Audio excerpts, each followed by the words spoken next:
So our beds used to go up to, it used to be 124 when we did the renovation over there in the old building, which I'm gonna take y'all over to next. And we built this new building. It goes up to 166 now. Yeah, some cool paints.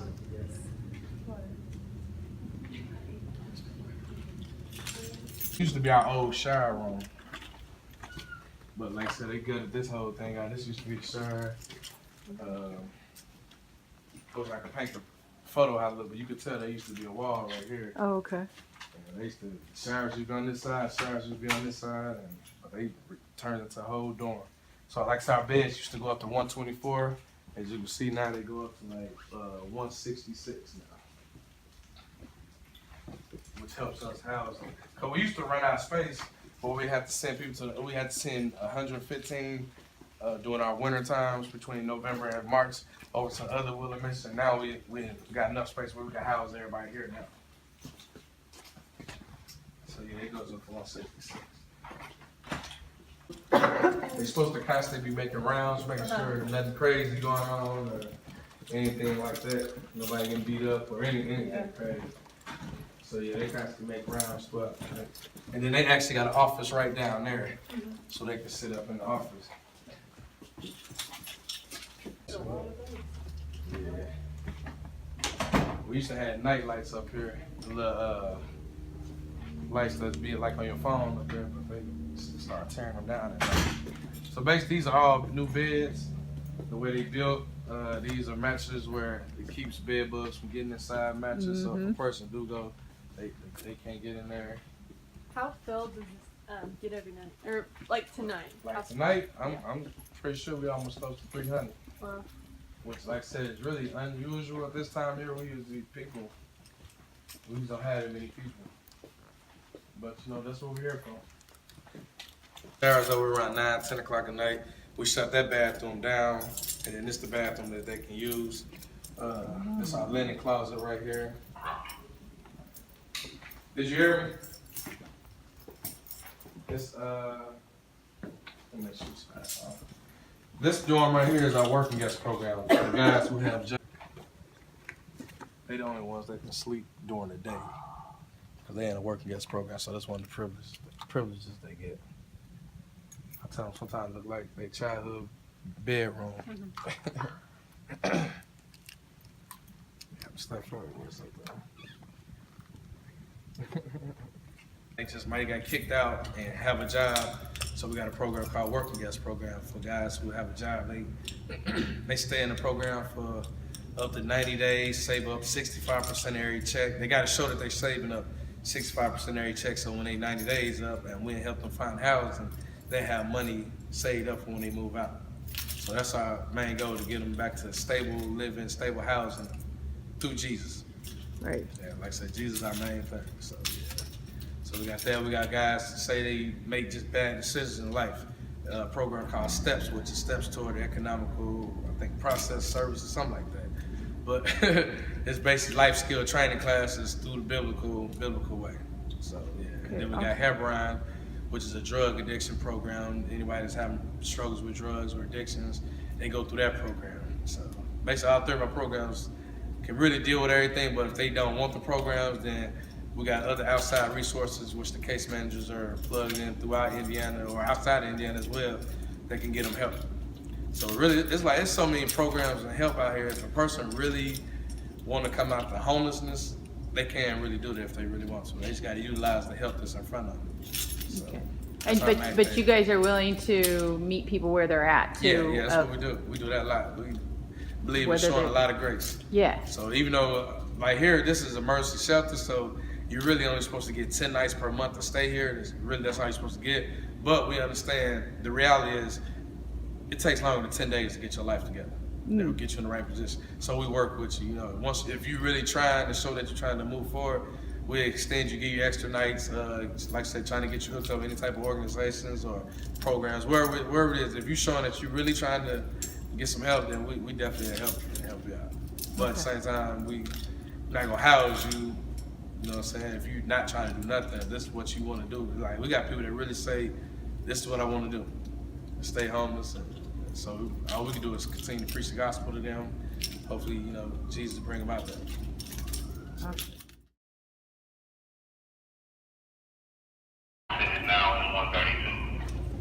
All right, tell them I'll try to get to it when I get a chance to. It's the housekeeping. They wash all the pajamas and sheets and towels and stuff like that. What's up, fellas? Hey, what's going on? I have a staff member, and we usually have like 3, 4, or 5 of the guests that stay here. They like to volunteer. A lot of people like to volunteer and help out, which helps this ministry a lot, because we don't have funds to hire a whole lot of staff members in this ministry. So people that come to volunteer to feed, dinner, feed and all that type of stuff really helps this ministry keep going. So what they do is they come in. I usually have a staff member in here. I had some guests here. One of them be handing out towels. The other one be handing out hygiene. The other one be handing out pajamas. And the staff member here be here say they have problems with their locker. We all got keys where we can unlock their lockers and reset their combinations, and then they can either use the same combination or use a different combination. Basically, once they do that, then this basically is the same side as that over there. 2 different sides they can go in to take showers. So we're basically taking people both ways and stuff. And basically they come back out. This is what we call the heat room. They built this because about 3, 4 years ago, we had issues with bed bugs, which I always thought was a myth. I know they should say sleep tight and let the bed bugs bite. I didn't think that was real. Until I started working here. Sometimes they sleep in strange spaces, abandoned buildings, whatever. You know what I'm saying? Have bugs on them and stuff. So what Willer did when they built this new building, they built this called the heat room, where it's mandatory that everybody take a shower, and what they do is they hang their clothes in here. All these are match their bed numbers. It used to be better tags than this. This is janky right now, but these are original tags. But stuff tear up sometimes, and we got to replace it. So they basically hang these stuff in here, and then that's during second shift. So my third shift, they come on at 11 o'clock, 12 o'clock, usually around 1, 2 o'clock in the morning. We got a box in there in the room that we was just at. They close this, turn the heat room up. This gets up to 179 or 200 degrees or something. Wherever the temperature is that kills bed bugs or any insects, this room heats up to that, and it kills any insects, So that keeps down on even having bed bugs in the building, period. Which has been working, we ain't had no complaint. I guess a lot of times the handicapped to use chairs and stuff. This is a handicapped shower area right here. And like I said, this is basically the same thing on this side. Same replica of what's over here. Okay.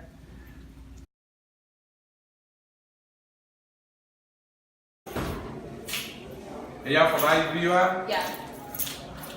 What class? Y'all taking all the same? They all part of your class? This is Tom. He runs the kitchen. One of the people that runs the kitchen. Hi, Tom. Just doing the tour. Nice to meet you. Nice to tour of the building. So all this is basically new. It smells good. I think this only been about a year now. Yeah, a year. We opened it November 2nd last year. Yeah.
Roy? Yeah, Roy Campanella Robertson, you know what I'm saying? And I truly want to let you all know this is a blessing that you come and share with me. I just got released Monday from doing 32 years in prison, you know what I'm saying? All by the grace of God, I'm still here. And I'm very thankful. I want each and every one, whoever it might be, or please don't take your life for granted. You know what I'm saying? And know and understand God is real, sincere. He has brought me and blessed me a long ways, and He's steady blessing me. And like I said, just got out Monday. Hope I'm blessed to be working at FedEx by next week. You know what I'm saying? I don't want to take up much of your time, but I just wish each and all to just pray for me and keep me uplifted in prayer. Thank you. Thank you so much. I was living in a town called Speedway, and my life started going downhill when I turned 18, and finally just basically decided to do it on my own, and my family just doesn't understand it, and do what I have to do to live my life, and I got no home to go to. So, do you reside here at the mission? Yes. Yeah. Do you like it? Yeah, good people. Get 3 square meals, and or what? How are the meals situated? They're good meals. 3 squares? No. No. We get 2, and then in breakfast time we get like a couple Cliff bars and coffee. All right. Yeah. What's your aspirations for the future? Hopefully go to college and get my culinary arts degree, Oh wow. and then Awesome. after that get my Since moving from Indiana to Ohio. My mom had a stroke about 4 weeks ago, almost lost her.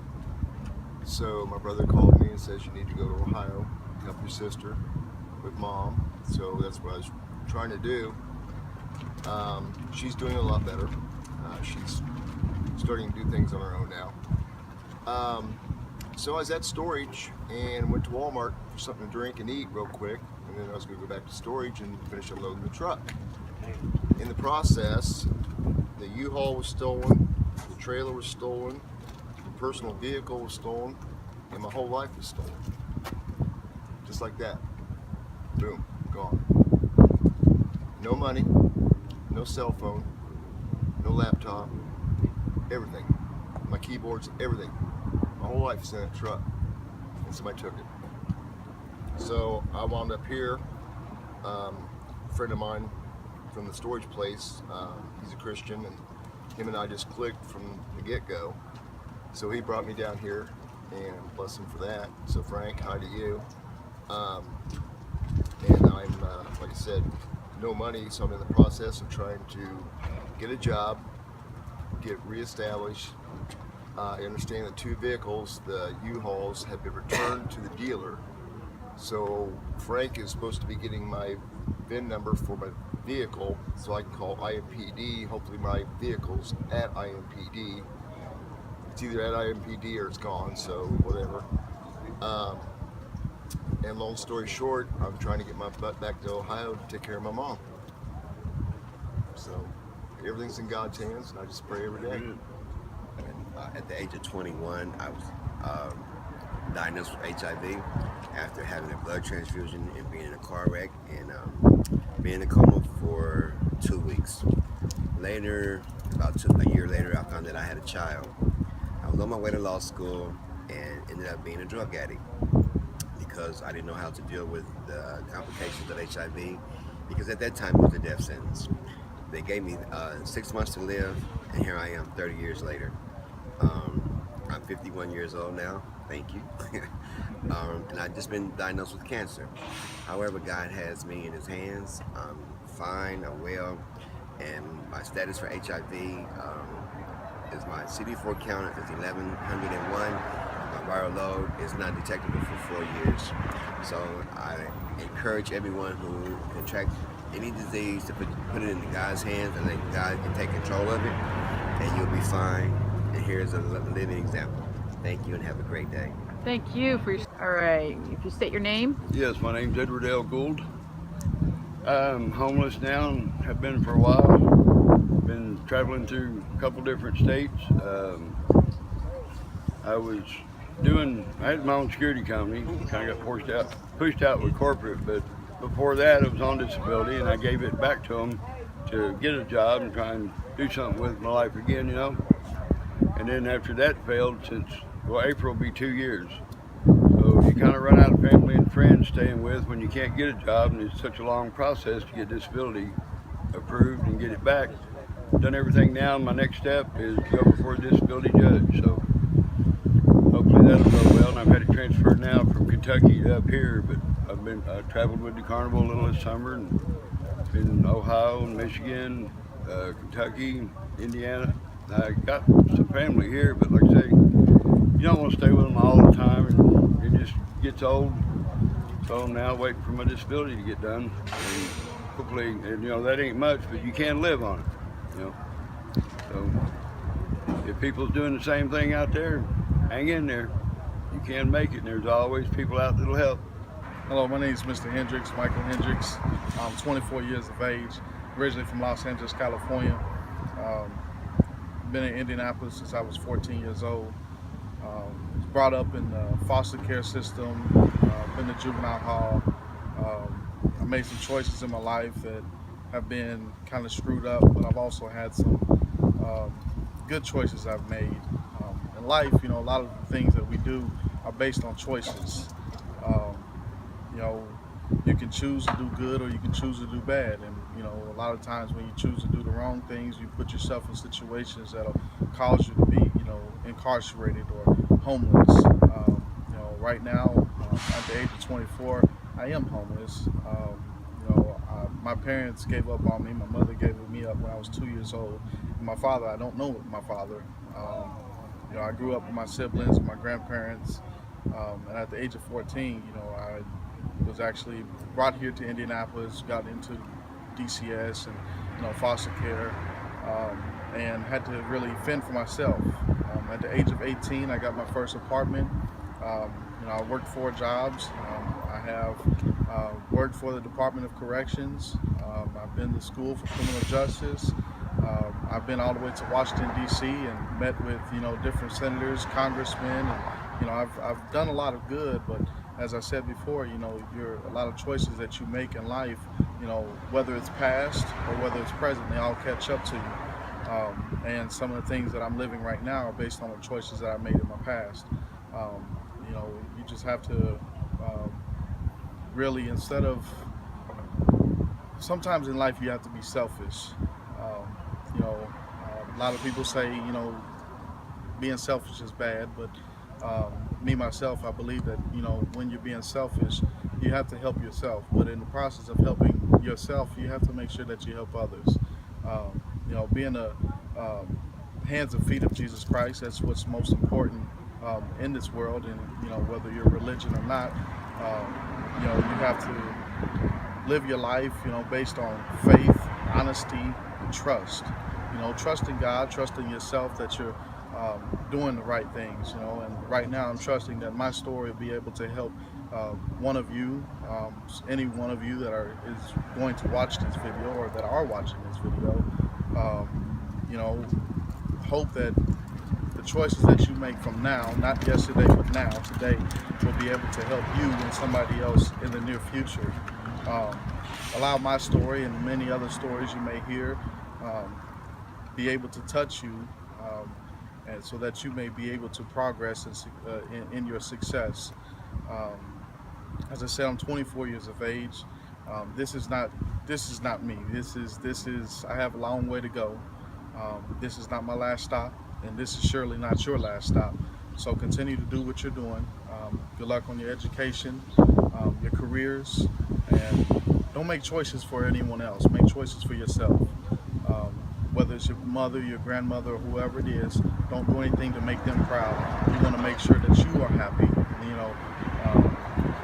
because ultimately you have to live your life. They don't live your life for you, so you live your life for you, and you do good and trust in God and have faith. Thank you. Thank you.